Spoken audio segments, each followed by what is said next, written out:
welcome to Pops and Hisses, a music podcast where you hear from the artists you love. I'm your host, Kevin Coffey, and on this episode, I sat down with David Cook, singer-songwriter, and you may know him as winner of Season 7 of American Idol.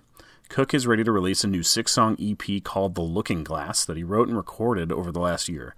It's already got a few singles out, including songs like Red Turned Blue and Strange World, and Cook will release the EP on April 16th. He also has a virtual listening party coming the night before, live full band streaming shows on the way, and virtual meet and greets too. Tickets are still available to those events, and you can get more information from his website, davidcookofficial.com. I sat down with David to talk about the new EP, the therapy of writing new songs, a little bit about American Idol, and how excited he is to finally play some shows. Real quick, I want to remind you that you can listen to the Pops and Hisses podcast and find music news, reviews, and interviews at popsandhisses.com. But right now, it's time for David Cook. Let's get into it. Yeah, so things are ramping up for you right now, right? Yeah, it's been a crazy last few weeks after like a year of having all the time in the world. Now right? It's not enough again. Yeah, because later this week is the EP. Then you've got some live show. You got live shows. I know tour in the fall, which is a while away, but I'm sure it's coming up fast. So. The EP launch. Are you doing anything special other than the shows this weekend? So we're going to do. We partnered with Mandolin to do these shows, and so we're doing we're going to do like an EP listening party the night before it's released. Oh, right. I think there's still some tickets available for that, if I'm not mistaken. And then we'll do like a pre-show meet and greet before the show on Sunday. And I'll be honest, man. Everything's been real insular this year, not just for me, but obviously for everybody. And so to kind of get back out amongst like civilization is really exciting. So, yeah. Recently I went to just a get together at someone's house. Is most people I'd seen in one place at one time in a really long time. Yeah. We, I've like in our home, I've become like the designated, like if we have to like, go do anything like get gas, groceries. That's me too. I'm the grocery guy. But even then, it's like just to like go out and see people. It's like yes, yeah. I get to go get gas for the car. Yeah, well, we were talking. Same thing. I kind of go out of the house sometimes when my wife will go like, I haven't left the house in 5 days. Dude, it's certainly been a challenge, but I think one of the things that's helped us is just kind of like embracing, the silver linings in it. Right. This is the most time my wife and I have gotten to spend together ever. Especially for music. I've heard from other people too. Like, well, you usually don't get that much family time hanging out with your wife or kids if you have them and stuff. And now it's like, well, actually, you get to be there for every birthday and anniversary. Right? Yeah.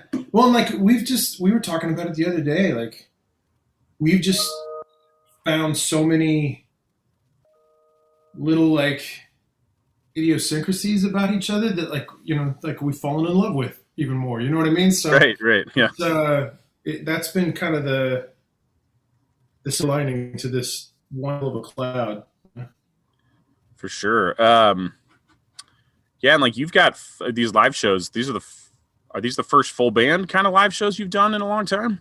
So we did the math. We rehearsed for a few days, and then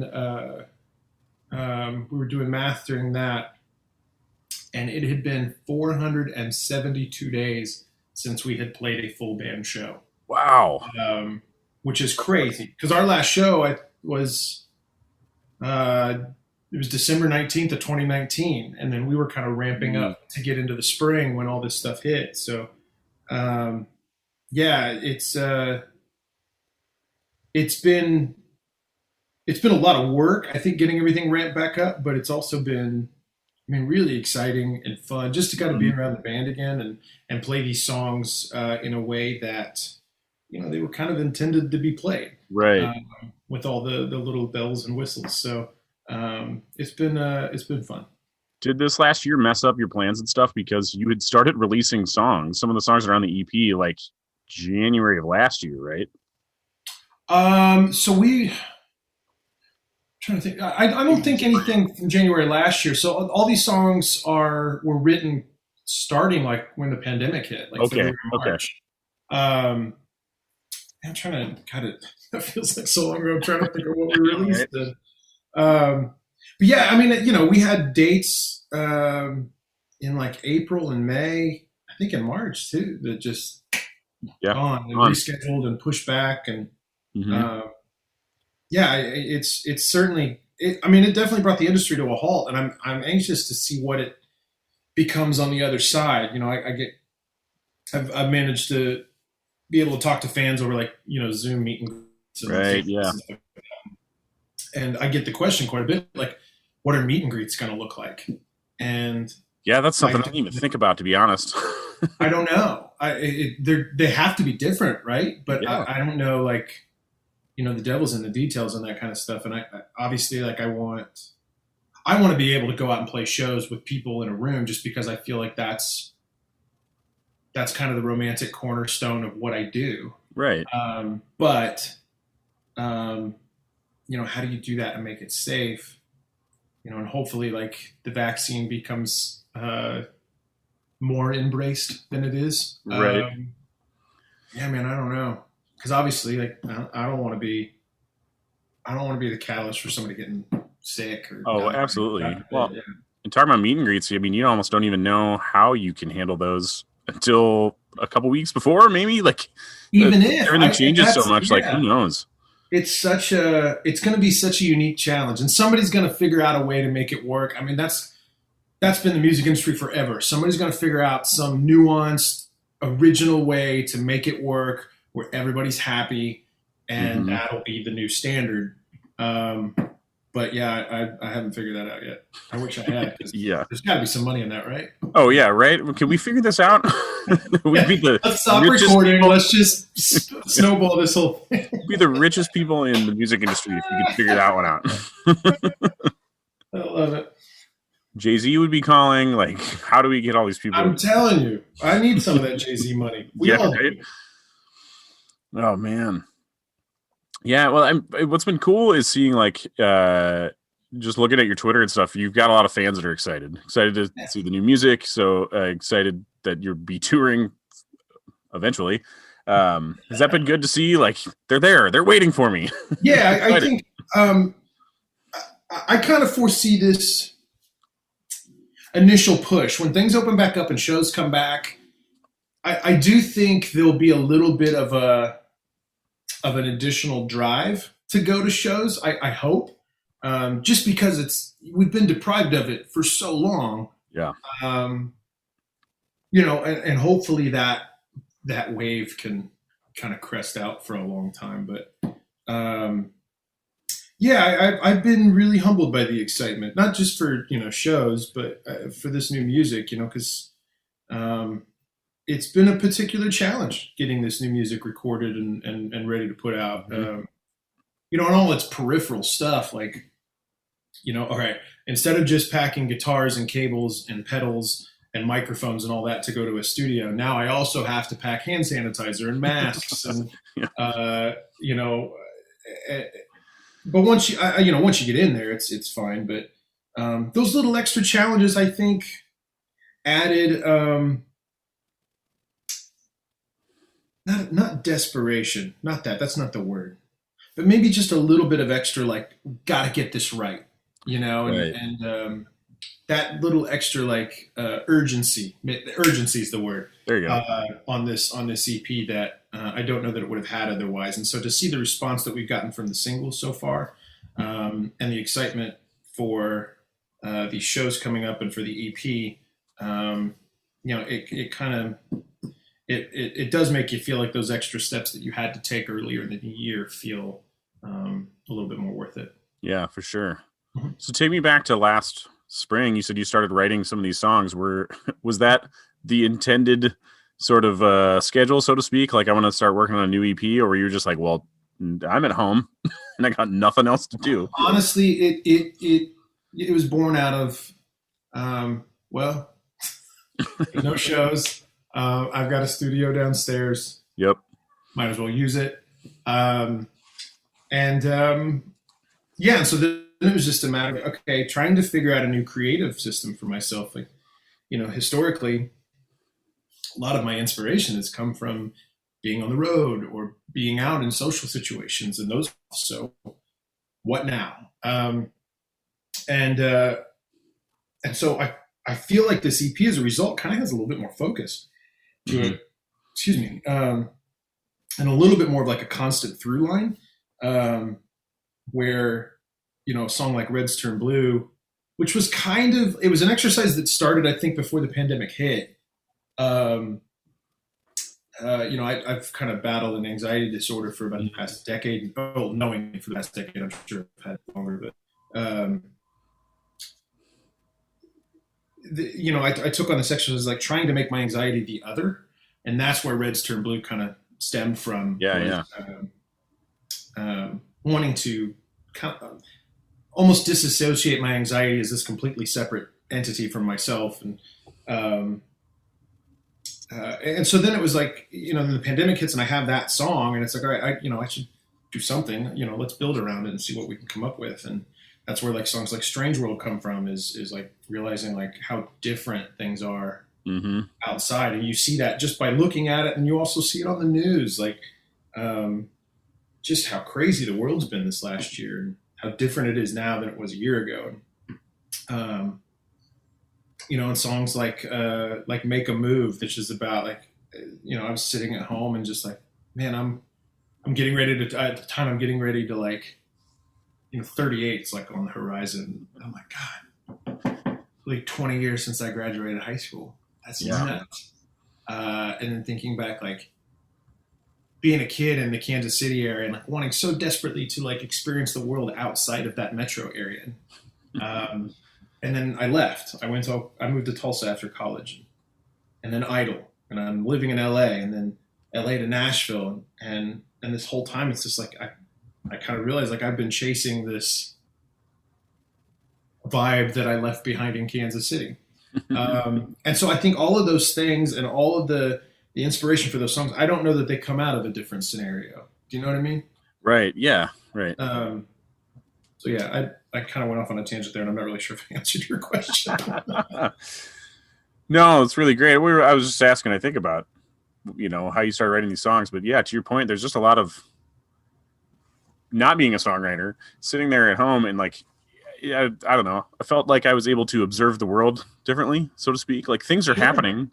You mentioned watching the news, but it's like I felt like I was almost watching a movie of the world, if that makes sense. Like not participating in it very much.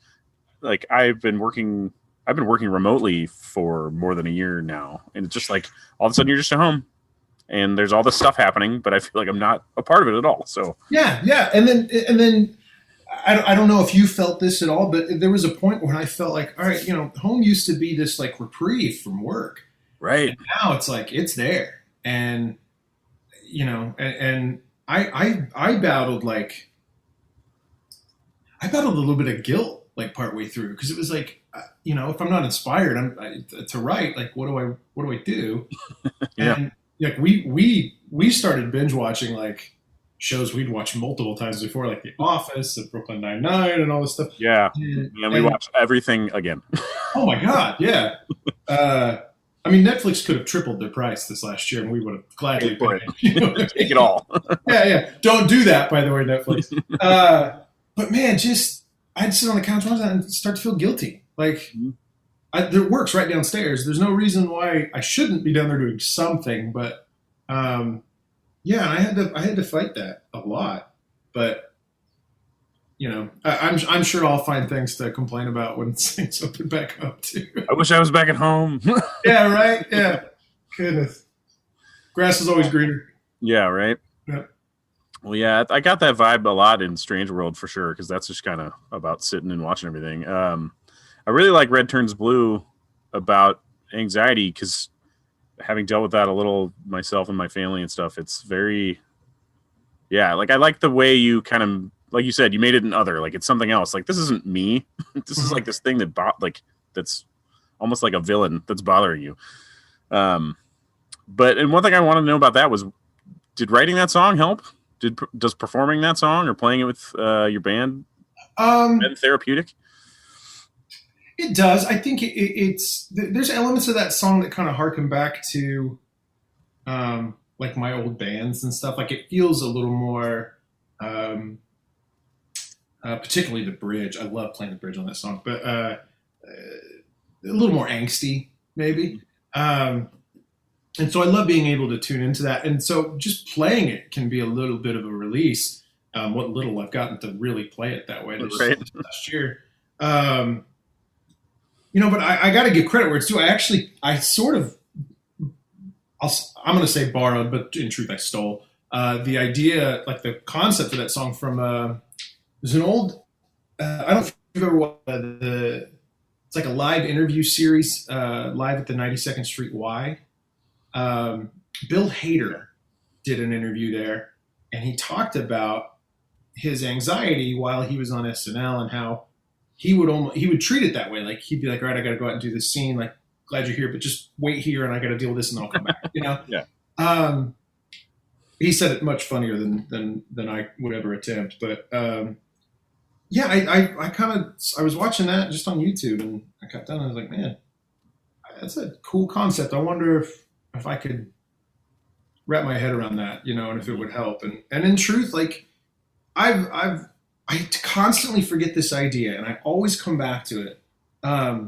It is so therapeutic to just kind of purge that shit onto a page. Yeah. And externalize it that way. I am the worst at like just holding on to stuff, particularly like with my job, because it's not always the right thing to do or in your best interest professionally to just emote in the moment. And so you end up, you do kind of hold on to stuff and it just becomes this kind of ball in your stomach, Yeah.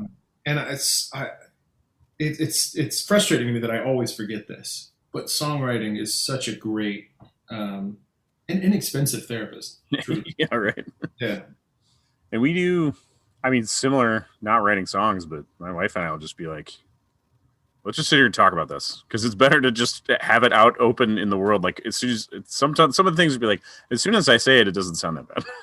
Truly, when it's going through my head, it's the worst thing that could possibly happen. Oh my God. Right. Yeah. It's that sense of like just outright dread. Like my world is going to fall apart once this is out there.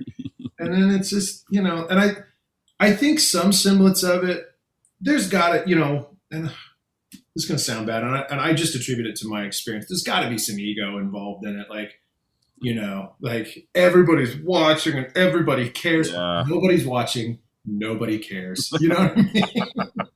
And it's just, like I constantly get stuck in that just disaster loop of like, I'm going to trip on stage and everybody's going to talk about it. It's going to be so embarrassing. Nobody gives a damn. Nobody cares. Probably it happens all the time. Probably a good thing to tell yourself whatever level of fame you have. Honestly, man, nobody is looking at anybody. We are all completely just absorbed in our little bubble. I'm right. Yeah. And just saying that is a little freeing. Like, I always look at myself and be like, "Oh man, why did I wear this shirt? I look stupid." Just something dumb like that. And I'm like, no one gives a shit about what shirt I'm wearing. Like nobody. No one cares at all. Doesn't matter. It's the fun little irony of the human condition, I suppose. It's just right? We all think everybody's looking at us, but we're not looking at anybody. Yeah. It's like, did you notice that anybody that was walking around wearing or what they were doing? Like, probably not. And if you did, you don't know that person, so who cares? No. We have like the husband and wife talks all the time, and she'll be talking about somebody. And be like, is the person in the so-and-so shirt or whatever? I'm like, I got that. Yeah. No idea. Yeah. And the thing, like, if it is somebody who knows you, they would be so forgiving because they actually know who you are, and they're not going to. Yeah, it's that phrase. Those who mind don't matter, and those who matter don't mind. Exactly. Yeah. Every time. This has been very therapeutic. Just good. Me too. I feel good. One of my favorite things, because when I left my old gig and moved to my new one, I kind of launched this new site and podcast soon, but there's that transition of moving from an old thing to a new thing. Sure. And I realized how much I missed like talking to people and talking about music and doing all this stuff. And so this has just been such a great thing for me right now, is getting on here. And normally do a lot of phone interviews, Sure. And to do the podcast we've been doing over Zoom, and it's so awesome to actually see people. Yeah. I feel like I'm actually having a conversation. Doesn't it make all the difference? Yeah. Yeah. Just having like context gets lost so much over phone and text. Like, I know. I would do this all the time if I could. Yeah. So these have been great, and everybody. I don't even use the video. I just like having the video so I can see people. We just use the recorded podcast. Perfect. Yeah. It does help. But yeah, it's just been really nice to do these sorts of things and talk to people about stuff. But man, I lost my train of thought. We were talking about music at one point. So yeah, the EP's coming out this week. You got some stuff coming up, and then touring, that's not till what, September or October for you? Yeah, so we've got these mandolin shows, but our first like go out on the road play shows are September. We're doing like a run around the Northeast, and then October, Chris Allen and I are supposed to go to Europe and play some acoustic very shows. Cool. We had been circling the wagons on that idea for years, and Chris and I would text each other about it. Like, man, we should totally do this. We have the same agent. Okay, that's cool. Yeah. That makes it easier. He loves it. He's making commission off both of us, so great. Yeah, but it just we could never really. It was always like peripheral conversation, and then of course, like we finally get serious about it. Our agent books a run. We lock it in. Chris and I went out and filmed this like stupid promo video at a roller rink. I was like, it's just gonna be goofy and stupid, Right. and did all that, and then everything just shut down. And so we've rescheduled it, because I can't speak for Chris here, but I'm like super stubborn. I hate canceling shows. I'd rather reschedule it 20 times if we have to. Yeah, right. But we never quite got it. We never quite got it through our head. Like, this is going to take a while, so we should schedule way out. So we're hopeful and optimistic that this time it'll stick. But we're going to go over there, and I think we're playing London and Manchester and Helsinki, Copenhagen, and other places that I can't think of off the top of Dublin and Glasgow. God, that'll be so much fun. I'm so excited about right? Doing like acoustic stuff. Yeah, so we haven't quite figured out the format yet. We talked over the phone about like, each of us doing our separate sets and who plays first, who plays second, whatever. And, but yeah, it's all just, it's all still kind of up in the air until we figure out what we want to do. But sure. I'm just excited to get out there and play some public shows. I've been out there to write. And then we went out there and did a full band run on Air Force, like U.S. Air Force bases. Oh, right on. A few years back. That was a blast. But we didn't get to play any public shows.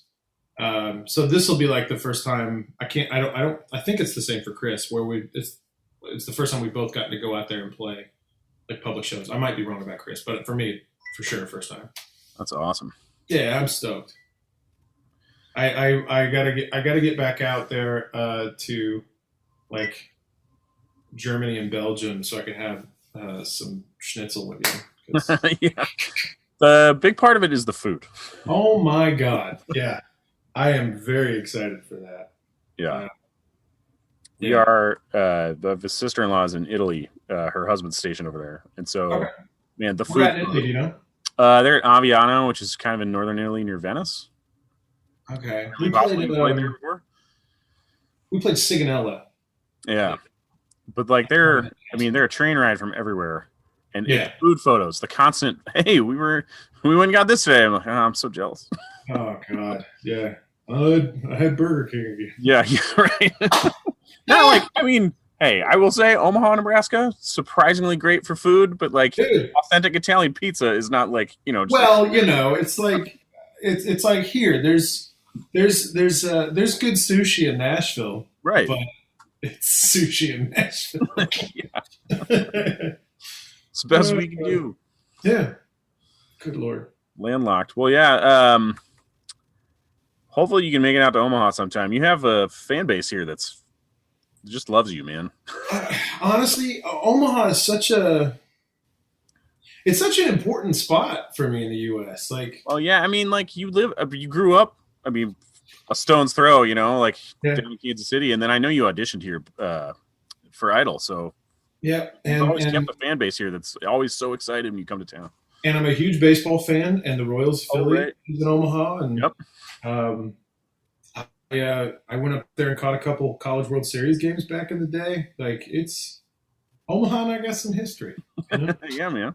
No, I do. I've always kind of enjoyed my time there, and I'm hopeful as things continue to open back up and it gets safer and safer and safer. Right. That we'll hopefully later this year, if not early in 2022, get out and really start playing shows everywhere. Kind of widen the net, so to speak. Mm-hmm. Yeah, I got new songs to play. Yeah, got to get out there. That's right. Yeah, and then one thing I wondered about Idol is, being an alum, mm-hmm. and I know you performed on it a ton of times and stuff. Like, do you tune into it? Do you pay attention much? I mean, and I totally understand if you don't. Like, if there's been 20 seasons. I mean, like you can't be American Idol every night. I have a formula that seems to work for me. I don't really tune in early. Right. And there's two reasons for that. One, it's just too much for me to really absorb. Those first few weeks, there's like 6 episodes a week, too. Yeah, there's just a lot going on, and I don't really know who to invest in or root for. And then invariably early on, anybody that this happens 100% of the time. If I'm doing an interview and somebody says, "Who do you like this season?" and I name them, they're gone the next week. They're gone 100% of the time. I am the kiss of death to anybody on that show. Now that they're starting to get into like top 12, I'll start to like lean into it a little more, try to pay more attention. I did catch who's the young girl that did Soundgarden? I was going to ask you because I know you're a Soundgarden fan. Now I can't remember her name, but did the Chris Cornell tribute thing? It was cool. Yeah, she nailed it. I'm so embarrassed. I'm blanking on her name, but I'm not going to pick her to win because again, kiss of death. But you sure did like that performance. I liked that performance, and I think she's got a shot. Yeah, sure. But it's yeah, I think at this point during our season, I don't know that a whole lot of people were really looking at me.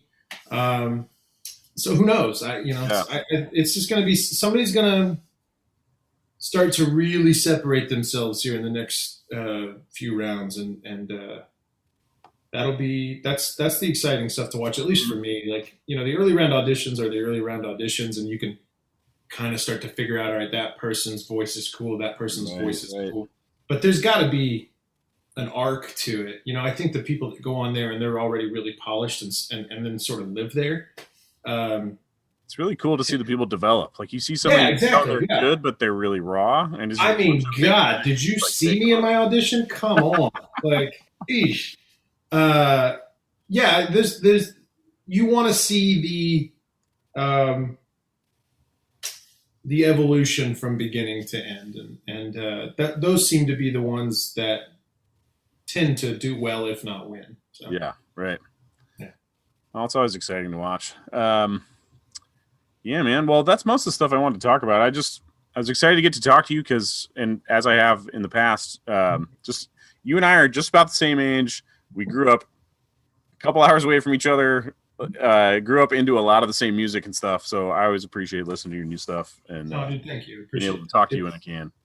It's I was very much looking forward to this. I'm glad we got to talk, and hopefully it doesn't take quite so long again. Yeah, for sure. Well, yeah, hopefully everything goes well the next couple weeks, and you can get out on the road, and everyone can be in a crowd and not wear a mask and feel like old times. Fingers crossed, my friend. Fingers crossed. Pass it up, everybody out there.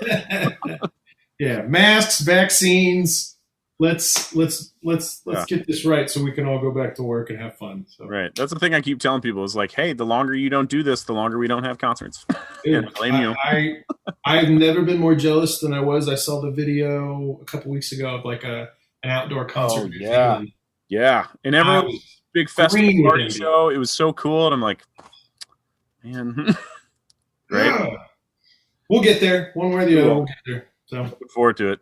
Right on, well, thanks for your time this afternoon, man. It's great to see you. Appreciate it. Absolutely. Likewise, man. Stay safe. Yeah, you too. Have a good one. Cool. Thanks for listening to my talk with David Cook here on Pops and Hisses.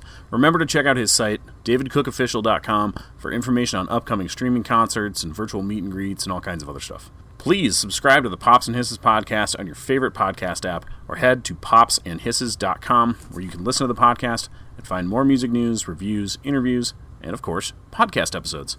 I'm your host, Kevin Coffey, and you can follow me on Twitter as @OmahaMusicGuy or find my page on Facebook just by searching for Kevin Coffey. Coffey. Thanks to Hurrdat Media for producing the show, and I encourage you to check out Hurrdat's network of awesome podcasts like Pat and JT, Hollywood Raw, Hail Varsity Radio, or Meathead Test Kitchen. Find them all and lots more at hurrdatmedia.com/network. That's HURRDAT media.com. Thanks for listening. See you next time. A Hurrdat Media Production.